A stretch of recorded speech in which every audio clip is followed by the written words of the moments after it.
ആധുനിക നിയമങ്ങൾക്കും വനംവകുപ്പിനും കഴിയാത്ത ഒരത്ഭുതം ഹിമാചൽ പ്രദേശിലെ ഒരു താഴ്വരയിൽ സംഭവിക്കുന്നുണ്ട്. കുളു ജില്ലയിലെ സെയിഞ്ച് വാലി. ഇവിടെ വനങ്ങളെ സംരക്ഷിക്കുന്നത് പോലീസല്ല, മറിച്ച് ദൈവങ്ങളാണ്. സെയിഞ്ച് വാലിയിലെ റൈല എന്ന ഗ്രാമത്തിൽ വാഴുന്ന റിങ്കു നാഗ് എന്ന സർപ്പദൈവത്തിന്റെ വാക്കാണ് ഇവിടുത്തെ അലിഖിത ഭരണഘടന. 100 ഏക്കറോളം വരുന്ന ഈ വനം ദേവന്റെ സ്വന്തം പറമ്പാണെന്നാണ് വിശ്വാസം. ഈ കാട്ടിൽ ഒരൊറ്റ നിയമമേയുള്ളൂ: ദേവന്റെ അനുവാദമില്ലാതെ കാട്ടിൽ നിന്നൊന്നും പുറത്തു കൊണ്ടുപോകരുത്. ഒരുണങ്ങിയ ചില്ലയോ ഇലയോ പോലും വീട്ടിലേക്ക് കൊണ്ടുപോകാൻ പാടില്ല. കാട്ടിനുള്ളിൽ കോടാലിയോ മറ്റ് ഇരുമ്പ് ആയുധങ്ങളോ ഉപയോഗിക്കരുത്. തീ പൂട്ടുന്നത് കർശനമായി നിരോധിച്ചിരിക്കുന്നു. ഏവർക്കും എപ്പോഴും ഈ കാട്ടിൽ പ്രവേശനമില്ല. വൈശാഖമാസത്തിലെ സാജ ആഘോഷത്തിനോ നാഗപഞ്ചമിക്കോ മാത്രമേ ഭക്തർക്ക് ഉള്ളിലേക്ക് പോകാൻ കഴിയൂ. അതും വ്രതമെടുത്ത് കുളിച്ച് ദേഹശുദ്ധി വരുത്തിയ ശേഷം മാത്രം. അത്ഭുതമെന്നു പറയട്ടെ, സർക്കാർ വനംവകുപ്പിനു പോലും ഇവിടെ പരിമിതമായ അധികാരമേയുള്ളൂ.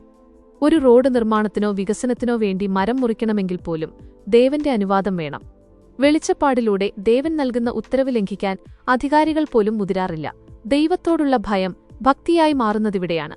ചുറ്റുമുള്ള വനങ്ങൾ കാട്ടുതീയിലും മരംവെട്ടിലും നശിക്കുമ്പോഴും റിങ്കുനാഗിന്റെ കൽപ്പനയ്ക്ക് കീഴിൽ സെയിഞ്ച് വാലിയിലെ ഈ പച്ചപ്പ് ഇന്നും തലയുയർത്തി നിൽക്കുന്നു. പ്രകൃതിയെ സംരക്ഷിക്കാൻ തോക്കുകളേക്കാൾ ശക്തി ദൈവവിശ്വാസത്തിനാണെന്ന് തെളിയിക്കുകയാണ് ഹിമാചലിലെ ഈ ഗ്രാമം.